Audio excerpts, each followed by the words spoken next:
क्यों करा जाता है पूर्णिमा का व्रत? पूर्णिमा का व्रत करने का कारण क्या है बताइए? आप इतने सालों से कर रही हो, कई माताएं कर रही होंगी पूर्णिमा का व्रत। एक समय फलाहार करती हैं, एक समय भोजन करती हैं। भोजन में खीर का होना जरूरी होता है पूर्णिमा के व्रत में। दूध की सामग्री होना जरूरी होती है पूर्णिमा के व्रत में। 12 महीने की पूर्णिमा करो, मना नहीं है। और पूर्णिमा उठाने का भी समय होता है। चैत्र के महीने की जो पूर्णिमा होती है, चैत्री पूर्णिमा पहली पूर्णिमा मानी जाती है, इसलिए चैत्री पूर्णिमा को सिद्ध पूर्णिमा कहते, कार्य सिद्धात्री पूर्णिमा कहते। सिद्ध करने, मनोरथी पूर्णिमा कहते, मनोरथी पूर्णिमा। इसलिए पूर्णिमा का व्रत कहां से उठाया जाता है? चैत्र के महीने की पूर्णिमा से पूर्णिमा का व्रत उठाया जाता है कि मैं महीने की पूर्णिमा करूंगी तो वो चैत्र पूर्णिमा से उसको उठा लिया जाता है। पर उसका एक नियम रहता है, आप फलाहार करें अपनी जगह पर है, पर एक समय भोजन कर रहे हैं वो अपनी जगह पर। भोजन के साथ में मीठे के साथ थोड़ा दूध की सामग्री होना जरूरी होती है। और क्यों करते हैं पूर्णिमा का व्रत? किस लिए किया जाता है, क्यों करा जाता है? उसका व्याख्यान वर्णन शिव महापुराण के अंतर्गत स्कंद पुराण में लिखा गया। स्कंद पुराण में वर्णन किया है श्री वेदव्यास जी महाराज ने। कहा ये पूर्णिमा का व्रत इसलिए किया जाता है कि व्यक्ति का जब मन गलत भ्रम में जाने लगता है, मन जब गलत जगह पर जाने लगता है, तो ये मन को गलत जगह पर ले जाने वाला कौन होता है? तो कहा ये चंद्र होता है। व्यक्ति की राशि के अंतर्गत, व्यक्ति की पत्रिका के अंतर्गत, व्यक्ति की ग्रह दशा के अंतर्गत जब चंद्र बेकार चलता है तो व्यक्ति अच्छा करते करते भी बेकार करने लग जाता है।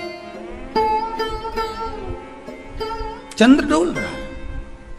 कई माताएं कहती हैं गुरुजी हमारे बेटे को आशीर्वाद दीजिए, बहुत गलत संगत में जा रहा है। मतलब समझ जाना कि चंद्र गड़बड़ जा रहा है। बेटी अगर गलत मार्ग पर जा रही है, बेटी अगर गलत संगत में जा रही है, किसी अन्य व्यक्ति की ओर आकर्षित हो, चंद्र गड़बड़ हो रहा है, उसका चंद्र कहीं जा रहा है। कोई पुरुष, कोई लड़का, कोई गलत मार्ग पर जा रहा है, चंद्र गड़बड़ हो रहा है। घर में जो क्लेश उत्पन्न होता है, घर में जो विवाद उत्पन्न होता है, उस विवाद को रोकने के लिए केवल चंद्र की ही, इसलिए तो पूर्णिमा घर की नारियां हमारे यहाँ हिंदू धर्म में यहाँ तक स्कंद पुराण में कह दिया कि प्रत्येक पूर्ण आप लोग कभी आप लोगों ने सत्यनारायण जी की कथा करवाई है? जितने लोग आस्था चैनल पर कथा सुन रहे हैं, जितने लोग फेसबुक यूट्यूब पर कथा सुन रहे हैं, यूट्यूब पर कथा का श्रवण कर रहे हैं, उनने कभी सत्यनारायण की कथा करवाई होगी। तो उसमें लिखा है हर कार्तिक, हर पूर्णिमा को, हर संक्रांति को ब्राह्मण सत्यनारायण भगवान की कथा या राजा या वैश्य कथा को कराता था, या बढ़िया कथा कराता। सुनी कि नहीं सुनी ये बात?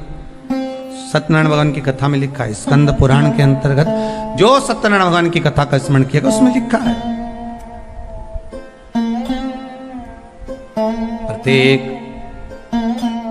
संक्रांति पूर्णिमा को सत्यनारायण की कथा करवाने लगा और ये योनि को प्राप्त हुआ, इस योनि से छूटा, इस योनि में गया। लिखा है, सब कुछ लिखा है।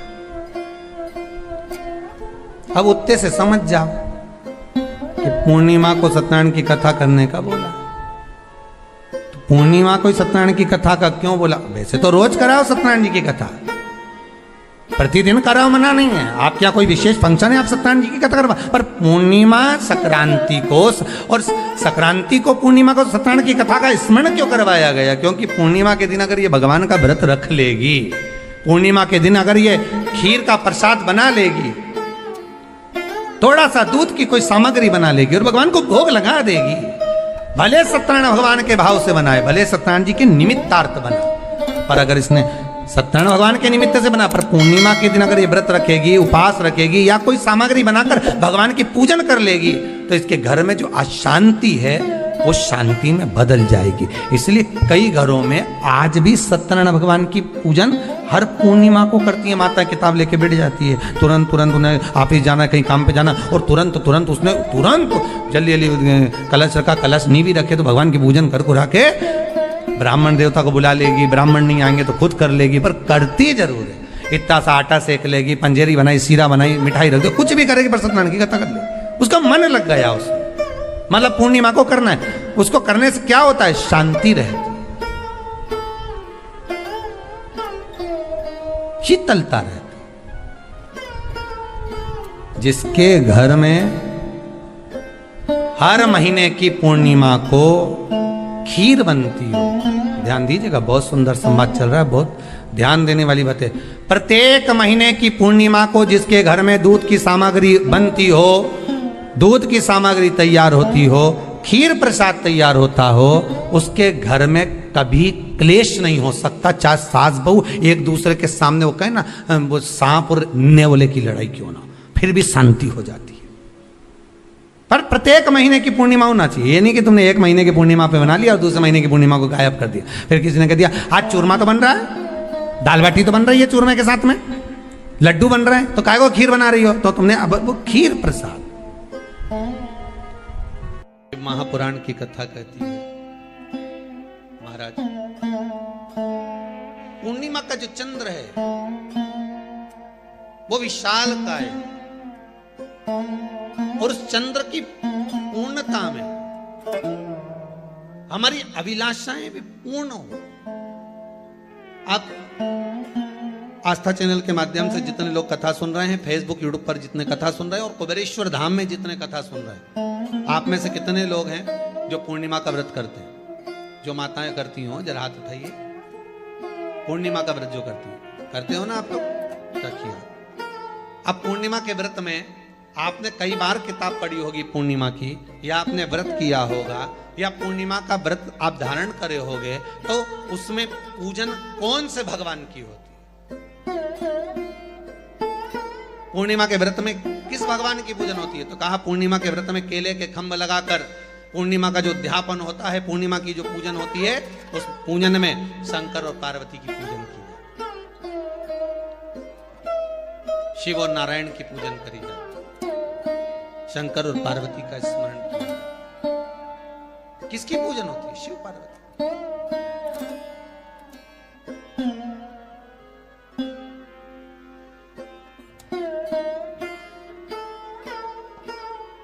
क्यों शंकर और पार्वती का पूजन क्यों करा जाता है पूर्णिमा के व्रत में? क्योंकि शिव और माता पार्वती ही केवल एक ऐसे हैं जिन्होंने अपूर्ण लक्ष्मी को भी पूर्ण बना दिया था। किसको पूर्ण बनाया है? लक्ष्मी।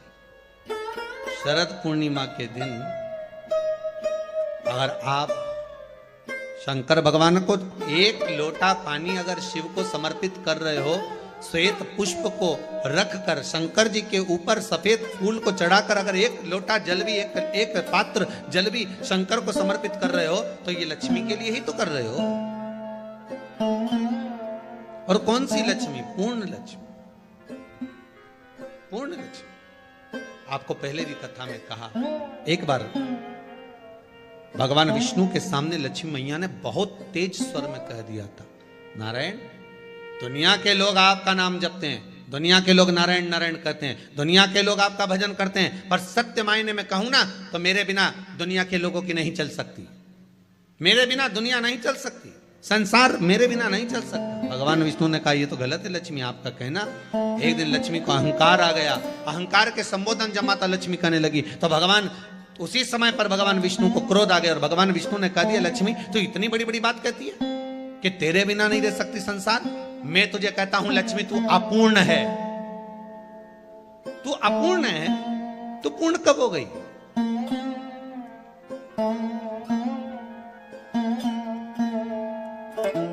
तेरी पूर्णता कहां हो गई? लक्ष्मी की आंख से आंसू बहने लगे। आज आपने मुझे अपूर्ण कहा, आपको मालूम है आप मुझे अपूर्ण कह रहे हो? आपको ये ज्ञात हो रहा है आप मुझे अपूर्ण कर रहे हो? भगवान कहते हैं हाँ लक्ष्मी मैंने तुझे अपूर्ण कहा। अपूर्णता का मतलब आप जानते हो ना? भगवान कहते हैं लक्ष्मी मैं सब जानता हूं। लक्ष्मी रोती हुई माता सरस्वती के पास पहुंच गई। सरस्वती ने पूछा क्या बात है लक्ष्मी, क्यों रो रही हो? लक्ष्मी जी ने कहा क्या बताऊं सखी, मेरे पति ने आज मुझे अपूर्ण कह दिया। तो क्यों रो रही है तू अपूर्ण, अगर कह दिया पति ने ही तो कहा है ना, तो क्यों रोना, चल मेरे साथ। और सरस्वती मैया माता लक्ष्मी को लेकर सीधे पहुंच गई माता पार्वती के यहाँ। माता पार्वती के यहाँ जब पहुंची, माता पार्वती ने लक्ष्मी जी को देखा और सरस्वती को देखा तो पूछा कि बात क्या है, क्या हो गया ऐसा, क्या हुआ, क्या है ऐसा जो तुम दोनों आज मेरे पास में आई, क्या हुआ। पार्वती जी कुछ बोलती, शिव जी का ध्यान माता सरस्वती की ओर और लक्ष्मी की ओर गया और भगवान शंकर जान गए कि आज भगवान नारायण ने लक्ष्मी जी को अपूर्ण कहा है। अब देखें माता पार्वती क्या कर सकती है, इसको पूर्ण बनाने के लिए करेगी क्या। क्या हुआ, माता सरस्वती जी बोली लक्ष्मी को अपूर्ण कर दिया, अपूर्ण कर दिया, हाँ तो क्या सोचना उसके लिए, इसको मैं अभी पूर्ण बना देती हूं। माता जगत जननी पार्वती ने गोदी में विराजमान गणेश जी को उठाया और उठाकर लक्ष्मी जी की गोद में दे दिया। ले लक्ष्मी, आज से तो पूर्ण हो गई, लक्ष्मी आज से तो पूर्ण। गोदी में जब तक संतान नहीं है तो नारी को लोग अपूर्ण समझते हैं, पर माता पार्वती जी ने संपूर्ण ब्रह्मांड में एक सिद्धता प्रदान कर दी कि अपने गोदी के लाल को, अपने गोदी के पुत्र को माता ने लक्ष्मी की गोद में देकर लक्ष्मी को पूर्ण बनाया। वो दिन कौन सा था, यही शरद पूर्णिमा का दिन था। कौन सा दिन, आवाज पकड़ लो, यही शरद पूर्णिमा का दिन था। शरद पूर्णिमा का दिन लक्ष्मी को पूर्ण करने का दिन,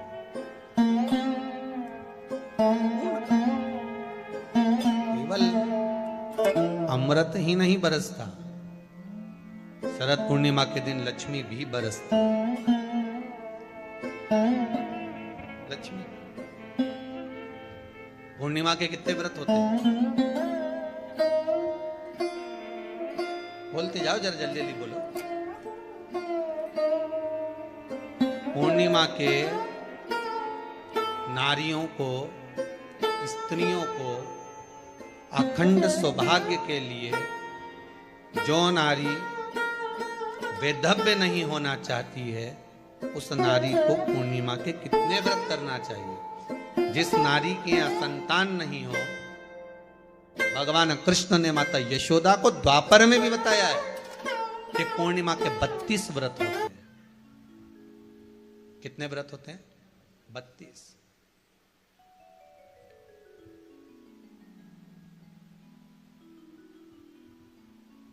स्वयं भगवान कृष्ण यशोदा रानी को, माता यशोदा जी को भी बता रहे हैं 32 व्रत। अब आपको किसी ने बता दिया होगा कि 8 कर लो, 7 कर लो, 6 कर लो, 12 कर लो, इसलिए आपने बोला कि 12 कर लीजिए, 32 कर लीजिए। अरे यहां तो द्वापर की कथा भी कहती है। यशोदा जी ने एक बार भगवान कृष्ण को रोक कर कह दिया, ए कन्हैया रुको। कन्हैया बोले, बोलो मां क्या बात है। कन्हैया जरा रुकिए, इधर आओ जरा। भगवान कृष्ण आए। हाँ मां बोलिए। किस जगह का प्रसंग है ये, जिस समय पर राधा रानी कुरुक्षेत्र में नंद बाबा और यशोदा जी को लेकर कुरुक्षेत्र के कुंड में, ब्रह्म सरोवर में स्नान कराने के लिए लेकर जाती है, ग्रहण का समय पर। और जब भगवान कृष्ण उस कुरुक्षेत्र के उस सरोवर में स्नान करने आते हैं, तब यशोदा जी ने अपने लाला से प्रश्न किया है, पूछा है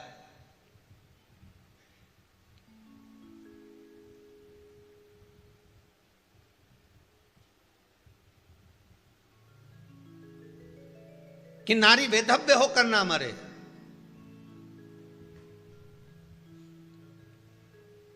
उसका पति कोई रोग से ग्रसित ना हो, उसका पुत्र किसी रोग में ना पड़े,